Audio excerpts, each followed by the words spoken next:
Hello दोस्तों, स्वागत है आपका हमारे यूट्यूब चैनल एम के रेस स्टडी पे। उम्मीद करते हैं सभी लोग स्वस्थ होंगे, बेहतर होंगे और आप सबकी तैयारी अच्छे से चल रही होगी।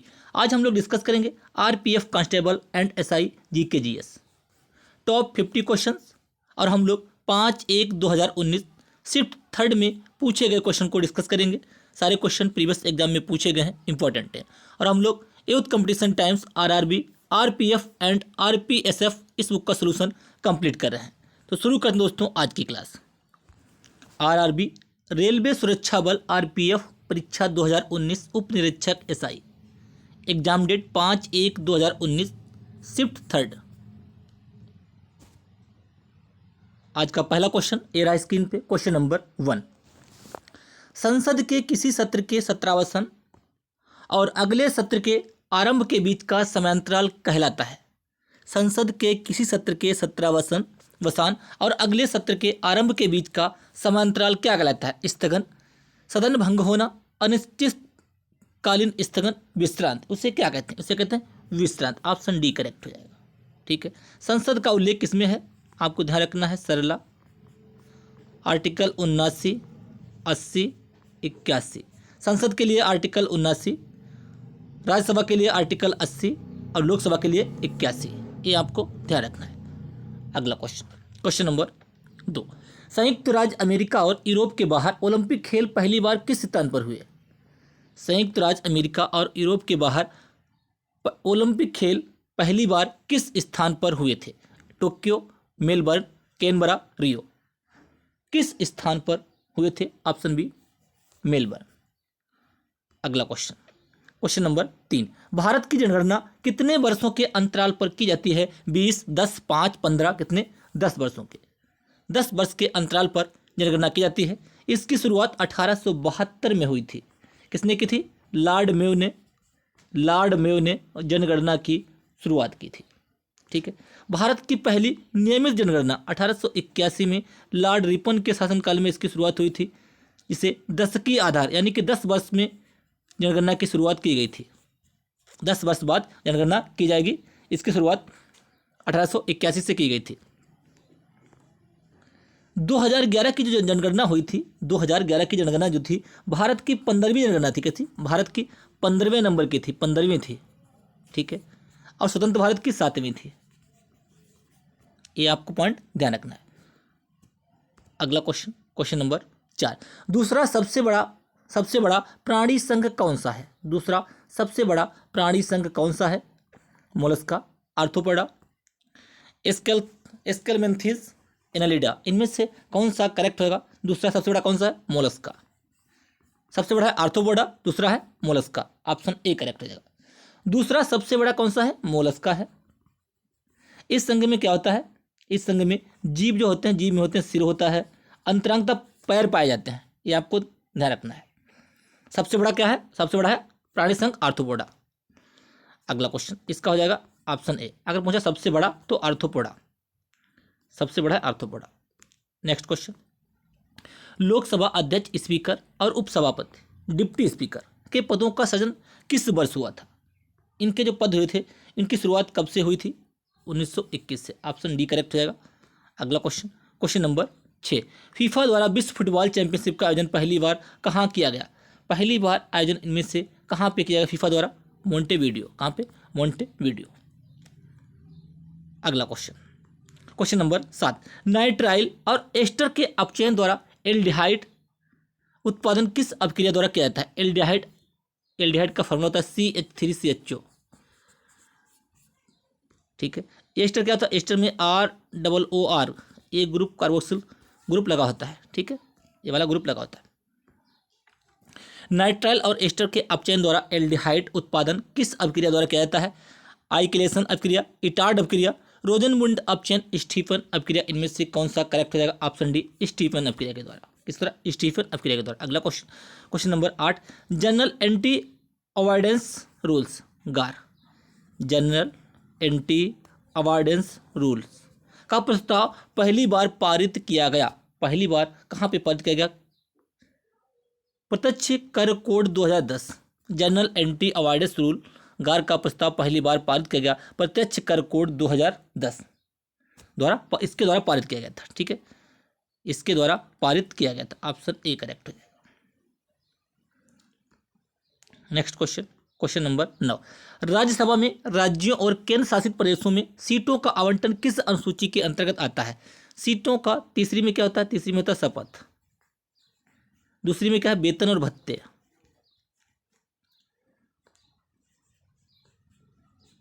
चौथी में क्या है? चौथी में राज्यसभा में सीटों का आवंटन है। यही हमारा करेक्ट होगा, यही हमारा करेक्ट होगा। ऑप्शन इसमें बी करेक्ट हो जाएगा। सीटों का आवंटन किस अनुसूची के अंतर्गत है? सीटों का आवंटन राज्यसभा में चौथी अनुसूची के अंतर्गत। दूसरी में क्या है? दूसरी में वेतन और भत्ते हैं, तीसरी में शपथ है, और सातवीं में क्या है? केंद्र और राज्य के जो मध्य शक्तियां होती हैं उनका बंटवारा है। ठीक है, ऑप्शन बी करेक्ट हो जाएगा। अगला क्वेश्चन, क्वेश्चन नंबर 10। सर्वोच्च न्यायालय किस अनुच्छेद के तहत रिट जारी कर सकता है? सर्वोच्च न्यायालय किस अनुच्छेद के तहत रिट जारी कर सकता है? आर्टिकल 32। किसके द्वारा? आर्टिकल 32 के द्वारा। और हाई कोर्ट आर्टिकल 226 के अंतर्गत। ऑप्शन बी करेक्ट हो जाएगा। सर्वोच्च न्यायालय आर्टिकल 32 के अंतर्गत रिट जारी करता है। अनुच्छेद 32 के तहत, आर्टिकल 32 को भीमराव अंबेडकर ने संविधान का हृदय और आत्मा कहा था। इसे संवैधानिक उपचारों का अधिकार भी कहा जाता है। संवैधानिक उपचारों का अधिकार, आर्टिकल 32 को, ये भी आपको ध्यान रखना। ऑप्शन बी करेक्ट होगा। इसके अंतर्गत 5 प्रकार की रिट जारी की जाती हैं। 5 प्रकार की कौन सी? बंदी प्रत्यक्षीकरण, परमादेश, प्रतिषेध, उत्प्रेषण और अधिकार परीक्षा। आर्टिकल 226 ये हाई कोर्ट रिट जारी करता है। ठीक है, इसमें हमारा करेक्ट होगा ऑप्शन बी। अगला क्वेश्चन, क्वेश्चन नंबर 11। मोनाजाइट मिट्टी में कौन सा खनिज प्रचुर मात्रा में पाया जाता है? Monazite, uranium, plutonium, thorium, iridium. Monazite मिट्टी में कौन सा? इसमें थोरियम पाया जाता है। कौन सा? थोरियम। ऑप्शन सी करेक्ट है। थोरियम क्या है? एक रेडियोधर्मी तत्व। कैसा? रेडियोधर्मी तत्व है। मोनाजाइट जो होता है भारत में केरल के समुद्र तट पर पाए जाने वाली रेत में मिलता है। कहाँ पे? मोनाजाइट भारत में क्या है? केरल में। ठीक है, ध्यान रखना है। अगला क्वेश्चन, क्वेश्चन नंबर, इसमें हमारा करेक्ट होगा सी। अगला क्वेश्चन, क्वेश्चन नंबर 12। जूडो ने जूडो के खेल में डैन का क्या अर्थ है? जूडो जो खेल होता है उसमें डैन का क्या अर्थ है? मालिक, हारने वाला, रेफरी, स्टूडेंट। डैन का क्या अर्थ होता है इसमें? डैन का अर्थ होता है मालिक। क्या होता है? डैन का अर्थ होता है मालिक। जूडो कहाँ का? जूडो जापान देश का राष्ट्रीय खेल है। जूडो ये जो है जापान देश का राष्ट्रीय खेल है। जापान की राजधानी है टोक्यो और करेंसी है येन। जापान, टोक्यो, येन। अगला क्वेश्चन, क्वेश्चन नंबर 13। विक्टोरिया झील निम्नलिखित में से किस महाद्वीप में स्थित है? विक्टोरिया झील किस Asia, Australia, Africa, Antarctica. Victoria झील किस महाद्वीप में? अफ्रीका महाद्वीप में विक्टोरिया झील स्थित है। अफ्रीका महाद्वीप में विक्टोरिया झील अफ्रीका महाद्वीप में स्थित है। यह अफ्रीका की सबसे बड़ी, कौन सी? यह अफ्रीका की सबसे बड़ी झील है। कैसी? सबसे बड़ी झील है। इस झील से विषुवत रेखा गुजरती है। सबसे बड़ी झील है। एक खासियत इसकी झील की है, इस झील से विषुवत रेखा 0 डिग्री सेंटीग्रेड गुजरती है। विषुवत रेखा गुजरती है इस झील से। सबसे बड़ी उष्णकटिबंधीय झील है। सबसे बड़ी उष्णकटिबंधीय झील है। सबसे बड़ी उष्णकटिबंधीय झील है। ठीक है, ध्यान रखना। अगला क्वेश्चन, शब्द डेड बॉल निम्न में से किस खेल से संबंधित है? शब्द डेड बॉल सबको पता होगा किससे भैया? एक क्रिकेट संबंधित है। ऑप्शन डी करेक्ट होगा। अगला क्वेश्चन, क्वेश्चन नंबर 15। क्रिस्टल जालक में बिंदु दोष फ्रैंकल दोष का एक प्रकार है। इसे और किस नाम से जाना जाता है? बिंदु दोष फ्रैंकल दोष का एक प्रकार है। इसे और किस नाम से जाना जाता है? बिंदु दोष को और किस नाम से जाना जाता है? किससे? विस्थापन दोष। ऑप्शन डी करेक्ट रहेगा। अगला क्वेश्चन, क्वेश्चन नंबर 16। विसर्पी नदी लगातार अपना मार्ग बदलने वाली नदी। विसर्पी नदी किसे कहते हैं? लगातार अपना मार्ग बदलने वाली नदी के बहाव क्षेत्र में आने वाले क्षेत्र बाद में किस रूप में विकसित होते हैं? बाद में जो क्षेत्र होते हैं वो किस रूप में विकसित होते हैं? उनको क्या कहा जाता है? उनको भैया क्या कहते हैं? आक्सबो झील कहते हैं। उनको क्या कहते हैं? आक्सबो झील। उनको कहते हैं पेनीप्लेन, आक्सबो झील, सहायक नदी, नदी शाखा। उनको कहते हैं आक्सबो झील। ऑप्शन बी करेक्ट हो जाएगा। अगला क्वेश्चन, क्वेश्चन नंबर 17। यूरोप की सबसे लंबी नदी कौन सी? यूरोप की सबसे लंबी नदी कौन सी है? Ural, Danube, Volga, Dnieper. Europe की सबसे लंबी नदी कौन सी है? यूरोप की सबसे लंबी नदी भैया वोल्गा, ऑप्शन बी करेक्ट होगा। सबसे लंबी नदी वोल्गा। वोल्गा और यूराल नदियाँ कैस्पियन सागर में गिरती हैं। वोल्गा और यूराल नदियाँ, ये वाली नदियाँ जो होती है ये कहाँ पे? कैस्पियन सागर में गिरती हैं। कौन से? कैस्पियन सागर में गिरती हैं। यूराल नदी जो होती है एशिया और यूरोप की सीमा बनाती है। यूराल नदी जो क्या होती है? यूराल नदी एशिया और यूरोप की सीमा बनाती है। एशिया और यूरोप की सीमा बनाती है यूराल नदी। यूराल नदी एशिया और यूरोप की सीमा बनाती है, ये भी आपको ध्यान रखना। डेन्यूब क्या है? डेन्यूब नदी जो होती है यूरोप की दूसरी सबसे बड़ी नदी है। ये यूरोप की दूसरी सबसे बड़ी नदी है, ठीक है, डेन्यूब। नेक्स्ट क्वेश्चन, इसका ऑप्शन करेक्ट होगा ऑप्शन बी। यूरोप की सबसे लंबी नदी है वोल्गा और ये सेकेंड नंबर की है डेन्यूब। यूराल और वोल्गा क्या आता है? ये कैस्पियन सागर में गिरती हैं, ये भी आपको ध्यान रखना। अगला क्वेश्चन नंबर 18। दक्षिण भारतीय भाषाएं किस भाषा समूह से संबंधित हैं? दक्षिण भारतीय भाषाएं किस भाषा समूह से संबंधित हैं भैया? द्रविड़ से, ऑप्शन ए करेक्ट हो जाएगा। अगला क्वेश्चन नंबर 19। विनोबा भावे द्वारा शुरू किए गए भूदान, अगर आपसे पूछा जाए भूदान आंदोलन किसने शुरू किया था? विनोबा भावे ने। भूदान ग्रामदान आंदोलन, पूरा नाम था भूदान ग्रामदान आंदोलन, को किस नाम से जाना जाता है? नागरिक क्रांति, हरित क्रांति, श्वेत क्रांति, रक्त रहित क्रांति। उसको किस नाम से? इसे रक्त रहित क्रांति के नाम से जाना जाता है, ठीक है। श्वेत क्रांति के जनक कौन है? वर्गीज कुरियन है। इसे ये दुग्ध क्रांति है, दूसरे रिलेटेड है। हरित क्रांति क्या है? इसके जनक हैं स्वामीनाथन, फसलों से रिलेटेड थी। इसका ऑप्शन डी करेक्ट होगा। अगला क्वेश्चन नंबर 20। दक्षिण अफ्रीका के खुले हुए विस्तृत क्षेत्र क्या कहलाते हैं? तो दक्षिण अफ्रीका के जो खुले हुए क्षेत्र हैं उन्हें क्या कहते हैं भैया? वेल्ड्स कहते हैं। क्या कहते हैं? वेल्ड्स। अर्जेंटीना में घास के मैदान को क्या कहते हैं? कमेंट में बताइएगा। अर्जेंटीना में घास के मैदान जो होते हैं उन्हें हम क्या कहते हैं? अर्जेंटीना में जो घास के मैदान होते हैं उन्हें क्या कहते हैं, बताइएगा। वेग में हुए परिवर्तन को b2 - b1 टी से विभाजित करने पर क्या प्राप्त होता है? a बराबर b/t क्या होगा? औसत त्वरण। क्या प्राप्त होगा? क्या भैया प्राप्त होगा? औसत त्वरण। a बराबर क्या होता है? b बराबर u + at फार्मूला होता है, ठीक है। अगर आपसे यहाँ पे b - u/t बराबर a, ये भी आपको ध्यान रखना है और ये भी आपको ध्यान रखना है, तो हमारा क्या होगा? वेग में ये अंतिम वेग है क्या? v हमारा अंतिम वेग है, u हमारा प्रारंभिक वेग है, अपॉन टी टाइम, तो क्या इसे त्वरण कहते हैं? क्या कहते हैं? औसत त्वरण, ऑप्शन बी करेक्ट होगा। अगला क्वेश्चन नंबर 22। भक्ति आंदोलन में शैव संप्रदाय को क्या कहा जाता है? भक्ति आंदोलन में शैव संप्रदाय को क्या कहा जाता है? नयनार, वली, बोधिसत्व, आलवर। क्या कहते हैं? इसे कहते हैं भैया नयनार। भक्ति आंदोलन के शैव संप्रदाय को कहते हैं नयनार। अगला क्वेश्चन नंबर 23। प्रसिद्ध पुस्तक किताबुल हिंद, मोस्ट इंपॉर्टेंट, किताबुल हिंद की रचना किसने की थी? किताबुल हिंद अमीर खुसरो। अब किताबुल हिंद की अलबरूनी, ऑप्शन ए करेक्ट होगा। किताबुल हिंद की रचना की थी वो अलबरूनी ने की थी। अलबरूनी महमूद गजनवी के साथ भारत आया था। किसके? महमूद गजनवी के साथ भारत आया था। Next question number 24। निम्न में से कौन सा देश इबेरिया प्रायद्वीप का एक अंग है? इबेरिया प्रायद्वीप का एक अंग है, वो कौन सा देश है? वो स्पेन जो है इबेरिया प्रायद्वीप का एक अंग है, ठीक है। Next question number 25। उपभोक्ता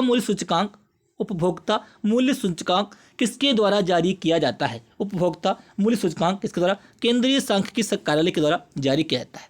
वित्त आयोग आर्टिकल 280 के अंतर्गत वित्त आयोग आता है। इसका होगा ऑप्शन डी करेक्ट होगा, डी। अगला क्वेश्चन नंबर 26। निम्न में से कौन सा उपकरण पास्कल के नियम पर आधारित है? पास्कल के नियम पर आधारित है hydraulic lift, option B correct होगा। पास्कल के नियम पर आधारित है हाइड्रोलिक लिफ्ट। अगला क्वेश्चन नंबर 27। सैनिक कानून भारतीय संविधान के किस अनुच्छेद के अंतर्गत संरक्षित है? सैनिक कानून आर्टिकल 36, 32, 31, 34। कौन सा आर्टिकल इसके अंतर्गत आता है? Article 34।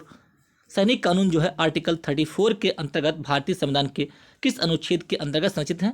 Article 34, option C correct होगा। अगला क्वेश्चन नंबर 28, निम्न खेलों में से कौन सी कूदने की प्रतियोगिता नहीं है? कौन सी जो है वो कूदने की प्रतियोगिता नहीं है? पोल वॉल्ट, बाला दौड़, लघु दौड़, तैराकी। कौन सी कूदने की प्रतियोगिता नहीं है भैया? लघु दौड़। ऑप्शन सी करेक्ट होगा। लघु दौड़ जो है वो कूदने की प्रतियोगिता नहीं है। क्वेश्चन नंबर 29, टेबल टेनिस खेल से निम्न में से कौन सा कौशल संबंधित नहीं है? टेबल टेनिस खेल से कौन सा कौशल संबंधित नहीं है? टी क्या है? एक टेबल टेनिस खेल से संबंधित नहीं है। ठीक है, टेबल टेनिस के खेल से टी कौशल संबंधित नहीं है। टेबल टेनिस जो खेल है ये इंग्लैंड इसका जन्मदाता है। इंग्लैंड इसका जो है वो जन्मदाता है। अगला क्वेश्चन, क्वेश्चन नंबर 30, थोक मूल्य सूचकांक, होल प्राइस इंडेक्स, थोक मूल्य सूचकांक किसके द्वारा प्रकाशित किया जाता है? किसके द्वारा? वित्तीय सलाहकार कार्यालय के द्वारा थोक मूल्य सूचकांक प्रकाशित किया जाता है। अगला क्वेश्चन, क्वेश्चन नंबर 31, नीति निर्देशक सिद्धांतों का लक्ष्य किस प्रकार के जनतंत्र की स्थापना करना है? नीति निर्देशक सिद्धांतों का लक्ष्य किस प्रकार के जनतंत्र की स्थापना करना है? किस प्रकार के? सामाजिक और आर्थिक जनतंत्र। ऑप्शन डी करेक्ट होगा। सामाजिक और राजनीतिक दोनों नहीं, राजनीतिक सामुदायिक नहीं। कौन सा है? सामाजिक और आर्थिक जनतंत्र दोनों। अगला क्वेश्चन, क्वेश्चन नंबर 32, निम्न में से भारत के किन दो राज्यों में भूतापीय ऊर्जा संबंधित प्रयोगात्मक परियोजनाएं स्थापित की गई हैं? पंजाब, जम्मू कश्मीर, पश्चिम बंगाल, सिक्किम, राजस्थान, हिमाचल प्रदेश और जम्मू कश्मीर। कहाँ पे? किन दो राज्यों में भूतापीय ऊर्जा संबंधित प्रयोगात्मक परियोजनाएं स्थापित की गई हैं? कहाँ पे की गई हैं भैया?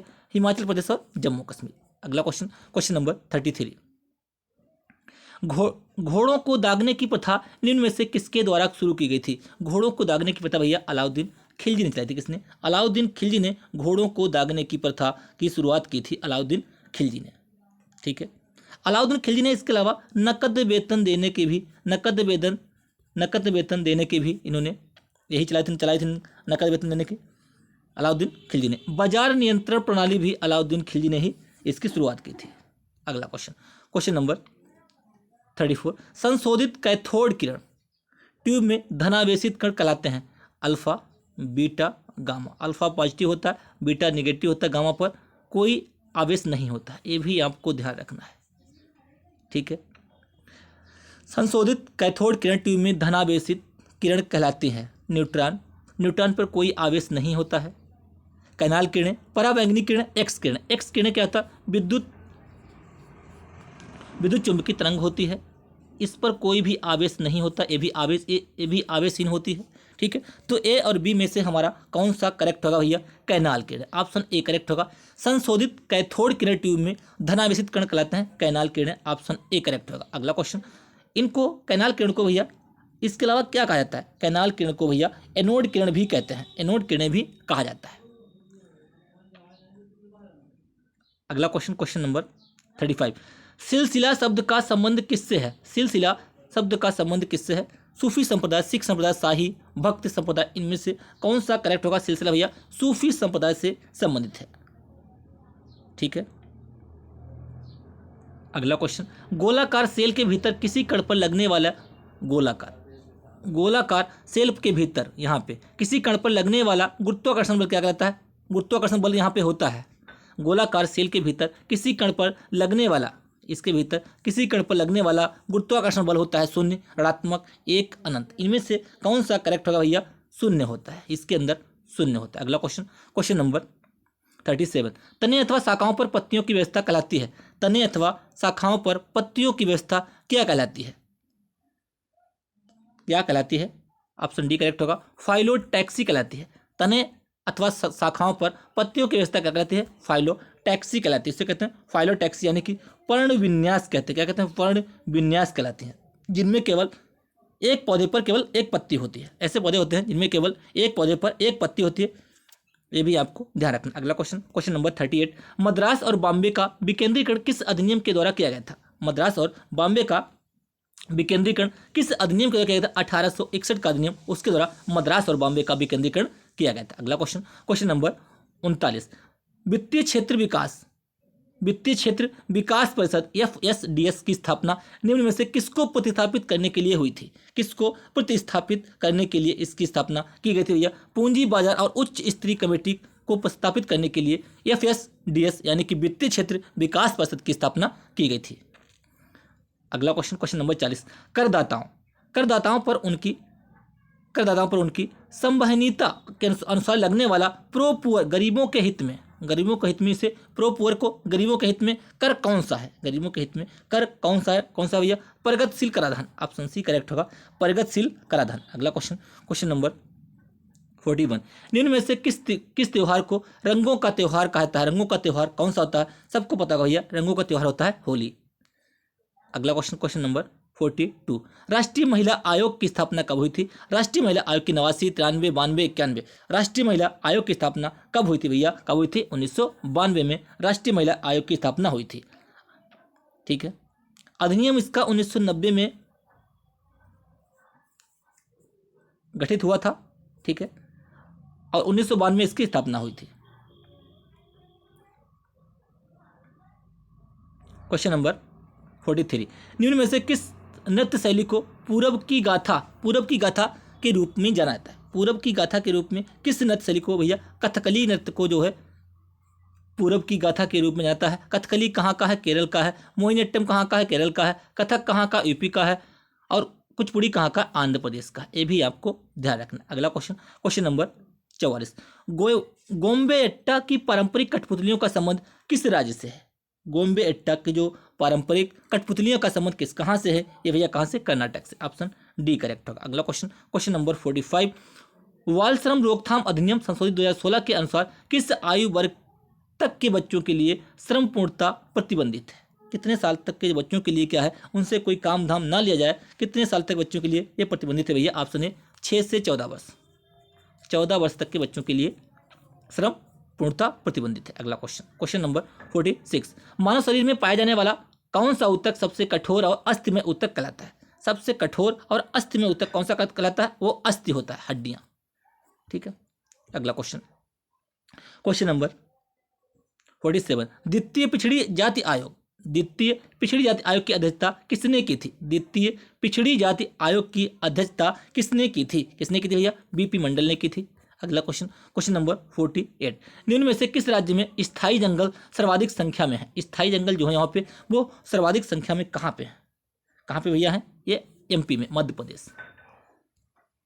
अगला क्वेश्चन, क्वेश्चन नंबर 49, बहमनी राज्य किसके शासनकाल के तहत सर्वाधिक शक्तिशाली था? बहमनी राज्य किसके शासन के तहत सर्वाधिक शक्तिशाली था? अलाउद्दीन हसन, फिरोज शाह बहमन, अहमद शाह, महमूद गवा।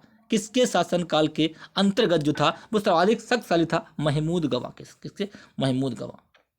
ठीक है, अगला क्वेश्चन और आज का लास्ट क्वेश्चन, आमिर तैमूर ने दिल्ली पर किस वर्ष आक्रमण किया था? आमिर तैमूर जो थे उन्होंने दिल्ली पर किस वर्ष आक्रमण किया था?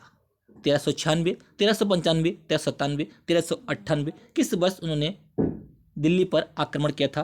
1398। ऑप्शन डी करेक्ट होगा। उम्मीद करते हैं क्लास आपको पसंद आई होगी। क्लास को लाइक कीजिए, शेयर कीजिए। यदि आप चैनल पे पहली बार आते हैं बेल आइकन दबा लीजिए, जिससे कि मैं जो वीडियो अपलोड करूँ आपको प्रॉपर नोटिफिकेशन मिलता रहे और अपनी तैयारी को बेहतर करते रहिए। क्लास को लाइक, शेयर एंड सब्सक्राइब करना ना भूलें। धन्यवाद।